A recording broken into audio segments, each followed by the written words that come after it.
Assalamualaikum warahmatullahi wabarakatuh. Anda sekalian, alhamdulillah kita bertemu kembali dalam kuliah AIK 3. Kita lanjutkan materi rukun iman. Kali ini kita akan lanjutkan dengan materi iman kepada hari akhir.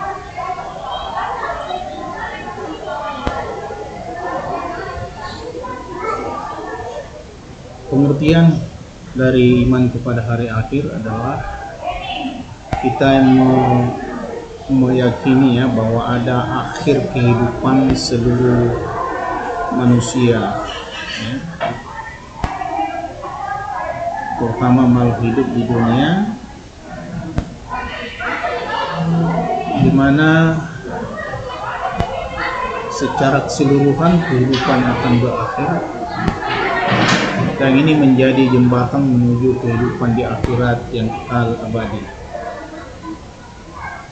Peristiwa iman kepada hari akhir itu, peristiwa akhir itu ditandai dengan ditiupnya sangkakala, sebagaimana disebutkan di surah Zumar di ayat 68, wa nufiha fis suri wasa'ika man fis samawati wa man fil ardi ila man sya'u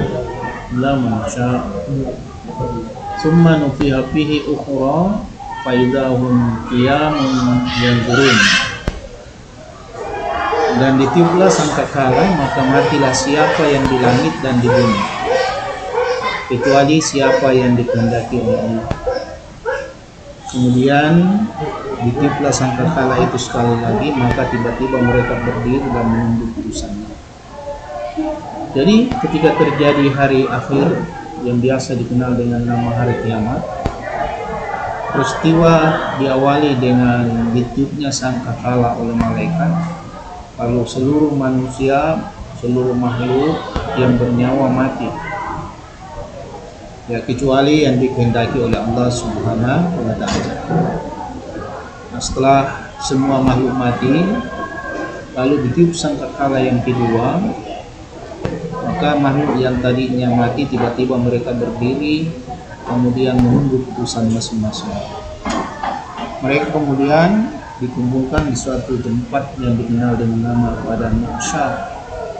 Disitulah manusia menunggu putusannya masing-masing. Sebetulnya sebelum datangnya hari kiamat ini, Anda sekalian, ada beberapa tanda-tanda yang diberikan oleh Allah Subhanahu wa Ta'ala. Ada tanda-tanda kecil. Pertama, kejadian ini sudah muncul dan sudah selesai, seperti diutusnya Rasulullah SAW, terbunuhnya Utsman bin Affan, terjadinya fitnah besar antara dua kelompok orang beriman. Yang kedua, kejadiannya sudah muncul tetapi belum selesai, bahkan semakin bertambah, seperti tersia-siakannya amanah, terangkatnya ilmu. Terangkatnya ilmu ini ditandai dengan banyaknya para ulama-ulama kita yang akhir-akhir ini yang kemudian meninggal secara tiba-tiba. Lalu merebaknya perzinahan. Nah, ini di mana-mana, bahkan ada yang melegalkan yang namanya perzinahan. Dan ada yang menjadikan sebagai profesi. Sementara ada larangan, kata Allah, la taqrabuz zina, jangan mendekati zina. Kemudian terjadi pembunuhan. Nah, pembunuhan dengan alasan sesuatu itu terkadang dilakukan oleh negara. Seperti di Indonesia ada pembunuhan, baik itu dilakukan secara sembunyi-sembunyi atau dilakukan dengan cara lahir, zahir, seperti 6 orang laskar jihad yang kemudian dibunuh. Kemudian tanda selanjutnya banyaknya wanita, Kemudian ada tanda-tanda kiamat kubra, tanda-tanda kiamat yang besar. Di antaranya yang disampaikan dalam hadis itu, Imam Muslim rahimahullah anhu meriwayatkan dari Uzaifah bin Asim al-Ghifari radhiyallahu anhu, ia berkata, Nabi SAW datang kepada kami sedang kami tengah berbincang-bincang. Lalu beliau bertanya, "Ma tazakkarun?" Apa yang kalian bicarakan? Mereka menjawab, kami sedang membicarakan kiamat. Beliau berkata, "Innama la taqum hatta tarawna qalbaha asra ayatin." Sungguhnya hari kiamat itu tidak akan terjadi hingga kalian melihat 10 tanda sebelumnya. Kemudian beliau menyebutkan tanda-tanda itu, yaitu ada asap, ada dajjal, binatang yang keluar dari perut bumi yang langsung berbicara, terbitnya matahari dari barat, turunnya Nabi Isa bin Maryam, Ya'juj dan Ma'juj muncul, dan 3 khas, yaitu tenggelam ke dalam bumi, yaitu khas di timur, khas di barat, dan khas di Jazirah Arab. Dan terakhir adalah adanya api keluar dari Yaman yang menggiring manusia ke tempat mereka berkumpul. Nah, itulah tanda-tanda kiamat besar menurut Rasulullah Shallallahu Alaihi Wasallam. Ada 2, yaitu kiamat kubra dan kiamat sugra yang akan dialami manusia. Tanda-tanda kiamat kecil secara umum itu datang terlebih dahulu sebelum tanda-tanda kiamat besar. Tanda kiamat sugra sebagian sudah terjadi, sebagiannya sedang terjadi, dan sebagiannya akan terjadi. Sedangkan kiamat kubra belum terjadi.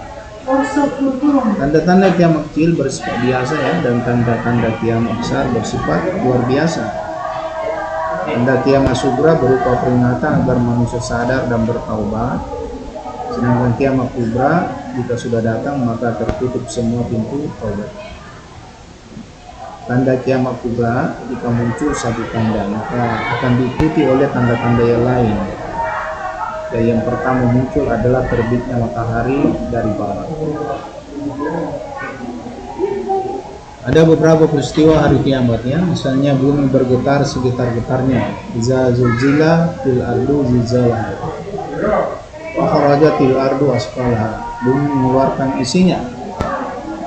Kemudian wa takunul jibalu kahmil mampus, kamu melihat gunung-gunung berterbangan. Kemudian langit digulung, bintang-bintang berjatuhan, matahari padam. Lalu manusia berterbangan seperti aneh-aneh. Manusia tidak saling peduli. Orang-orang yang melahirkan tidak terasa kalau ia melahirkan. Lalu manusia bangkit dari kuburnya.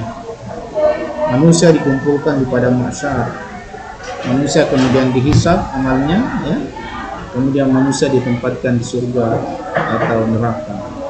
Itulah rentetan peristiwa pada hari setelah terjadi waktu terjadi hari kiamat sampai setelah hari kiamat. Tempat manusia Anda sekarang itu dan di akhirat surga atau neraka. Nah, sekarang silakan pilih Anda mau pilih surga atau neraka. Saya kira Anda sekalian cukup apa yang Bapak sampaikan dulu kali ini, mudah-mudahan bermanfaat. Dan jangan lupa upload catatannya pada kelas kuliah. Terima kasih atas perhatiannya, mohon maaf atas segala kekurangan. Hadanallahu wa iyyakum billahi fi sabilillah. Assalamualaikum warahmatullahi wabarakatuh.